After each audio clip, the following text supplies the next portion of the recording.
Welcome to another episode of 7 Questions. This is my part 2 of my Simple Living and Minimalism series. So I asked you guys for your questions on Instagram. I already answered 7 of them. And today I'm going to answer another 7. So if you want to watch the first video, I'll have it linked in the cards or down below in the description. So without further ado, let's hop into these 7 questions. First question, I want to become a minimalist so bad, but my husband doesn't support the idea. What to do? That's really hard when people in your family don't, or especially in your home aren't supportive of the idea of minimalism. Maybe you could figure out why he isn't into the idea of minimalism and then kind of address that. Maybe he thinks you're gonna get rid of a bunch of things that are important to him and maybe he just needs to be part of the process. Or you could start with something simple in your life, maybe help him to minimize his closet and go through his closet with him. And sometimes it takes a small section of your life that is more of the minimal type to then it kind of snowball into the rest of your life and home. I know my husband, I mean, it's not that he wasn't on board with minimalism, but I think he was but you're just gonna get rid of all of my things and not any of yours. And sometimes that feels like the case when we're going through things and I'm you should get rid of this, you should get rid of that, you should get rid of this. Instead, it's really nice to just lead by example and get rid of things that you think no longer serve you in your life. That's kind of more your stuff. For example, Joel and I just went through our storage kind of area in our basement, and I was you should really go through all of these things, and he's well, you should go through all of your craft things. And I was well, I'm going to get rid of all of it. And I think he was oh, okay. And then I noticed I shouldn't really tell him what he should and should not get rid of. It should be more of I get rid of the things that I don't want, and then maybe he sees how much I'm getting rid of and he kind of wants to also be of the same. Does that make sense? And then you could also suggest a book or an audiobook for him to listen to. I'll leave in the description my favorite minimalism books and resources that have really helped me through the years, and it might be something that you or your husband are interested in.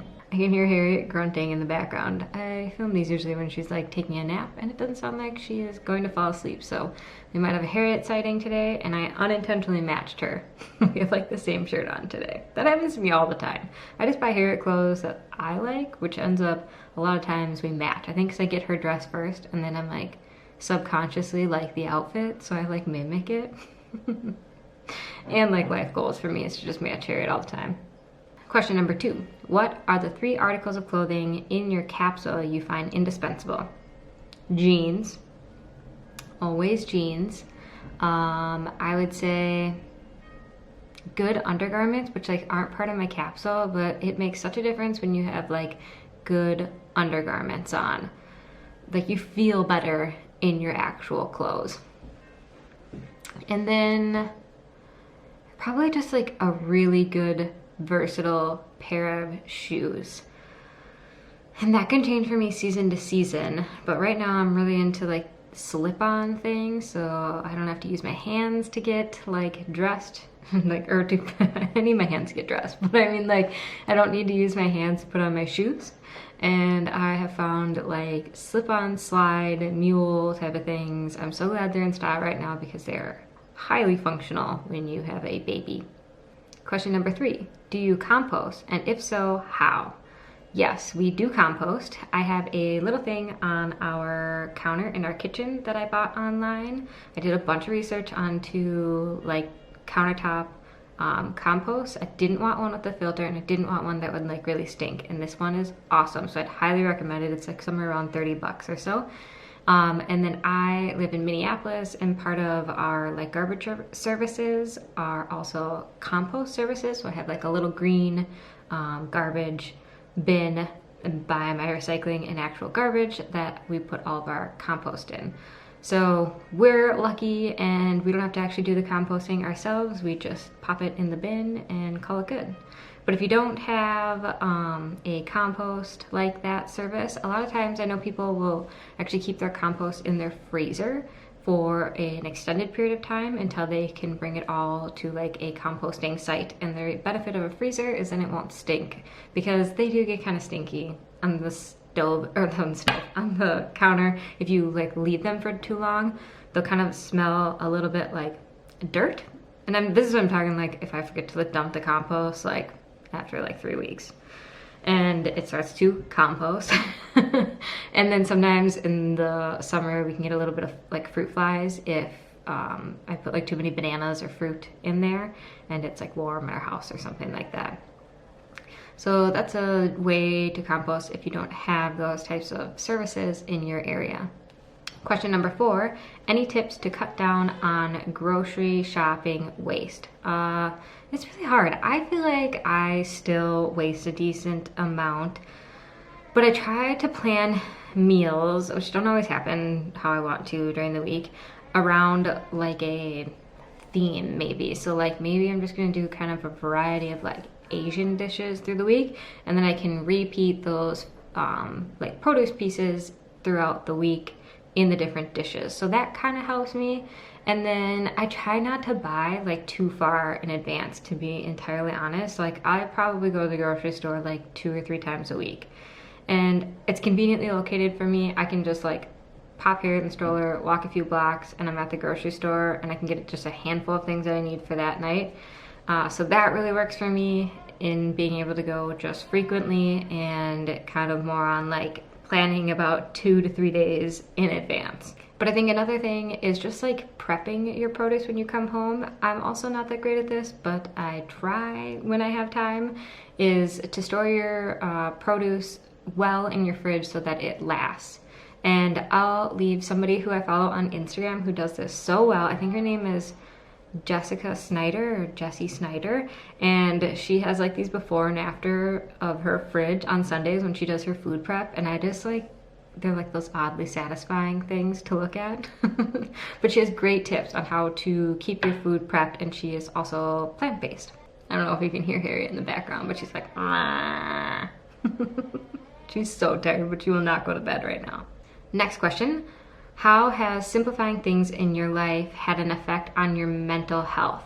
I'd say this is a huge byproduct of simplifying my life, and I almost didn't realize how much mental space my things took up for me prior to trying to like reduce the amount of stuff in my home, minimize my closet, minimize my house and household items. When my closet, like right now, my closet, I haven't like changed over from like all my summer stuff to my fall stuff, which is nuts because it's like beginning of November right now. And it like drives me crazy in the morning. I feel like I can't get ready well. I feel like I don't know what to wear, and I feel the urge to like go shopping and get new things because I have this like chaotic closet at the moment because I just haven't like found time to like go through it and film it. So it is incredible to me how much minimizing has helped to like declutter my thoughts and my like brain each day. I don't come home and think about the millions of things that I have to pick up, put away. I mean, there's still stuff around my house that I need to pick up and put away because we have a kid and we live here and you know, that kind of stuff. But I mean, it takes me 5, maybe 10 minutes to just put everything away because everything for the most part has a home and it's very easy to tidy. So I would say that if you ever feel, if you're at a point in your life where you're feeling like overwhelmed by your house and the daily tasks that you'd have to do and things like that, minimizing your surroundings, your possessions, it frees up so much mental energy for you to think about and do the things that you want to in life. I have found it incredibly beneficial on my mental health to minimize my things. Because like, you don't want to be keepers of your stuff or like be imprisoned to the things that you own and having to waste so much time managing things. It's just kind of, I don't know.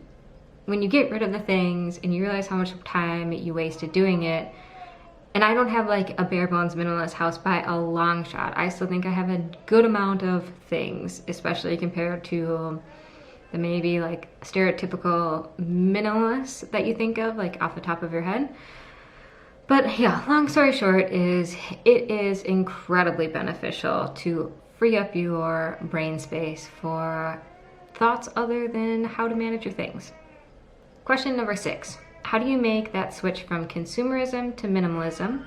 How do you not give in to all the ads on social media that make you want something you don't need? This one's hard because I feel like we live in a world that is like entirely based on consumerism in America, I'm speaking.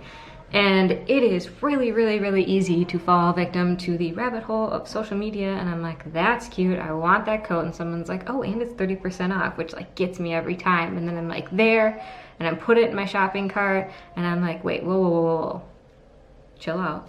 Then I try to adapt my, like I talked about in my previous video, the like 48 hour rule, where I like don't purchase something for like 48 hours if I like, unless I actually need it, like, I don't know, food type of thing. And it's amazing how often I absolutely forget about it. So that's a really good way. And then just like being mindful of how much time you spend thinking about that stuff. And now Instagram has like a new feature where you can set like a timer for how long you've been on Instagram in a day. And I find that really helpful because I feel like, to me, the place where I fall victim to it the most would be Instagram, because it's just so, I don't know, you're just thumbing through things. And so really cutting back on the time you spend in the places that are your trigger points, I think, is really helpful.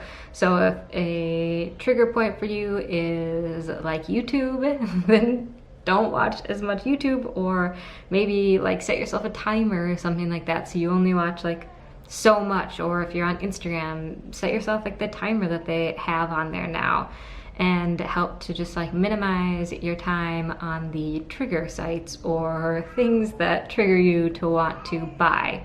Question number 7, the last question. The biggest problem in my house is all the paper clutter. How do you deal with that? Paper clutter is really kind of a hassle and annoying. I try to deal with it immediately after taking it out of the mailbox, and anything that isn't needed, it goes right in the recycling, and then anything that is actually immediate, it goes right on a spot in my desk. And I have, like, it's in a spot that drives me nuts because I hate having like a cluttered desk and I have to attend to it. So I try not to like get any magazines or subscribe to things that would send me things in the mail. There is a website that you can go to that would like take you off the name, or like take your name and address off the list of like subscription mail order things. Somebody commented that on my how to like have a clutter-free home, and that is really helpful. I'll leave the link to that in the description below. Paper clutter, it's a pain in the butt, but you have to deal with it right away. So if it's mail, if it's something that you have to keep, I have a binder that has like clear sleeves, and that's where I put all of my like important documents in. So that really helps to have like a place that you actually put your pieces of paper that you need to keep, or you could get like a scanner and then scan them all onto your computer and have like a folder, maybe that's like password protected, and have zero paper in your life. But I find having a file folder, and not a, like a 3-ring binder with clear sheets that I can flip through, makes it much easier to see what I have for my paper items. I got that tip from the life-changing magic of tidying up. Genius. All right, thank you guys so much for watching this video. I hope you guys enjoyed it. If you haven't seen the part 1 of my Simple Living and Minimalism 7 question series, go take a look. You can watch that. And then I have a 3rd one coming because you guys gave so many good questions up next. I gotta go get this kid. She's yelping. She's not gonna sleep. She hasn't slept. See, I told you we were matching. How come you didn't nap? You said, I don't need a nap, Mom.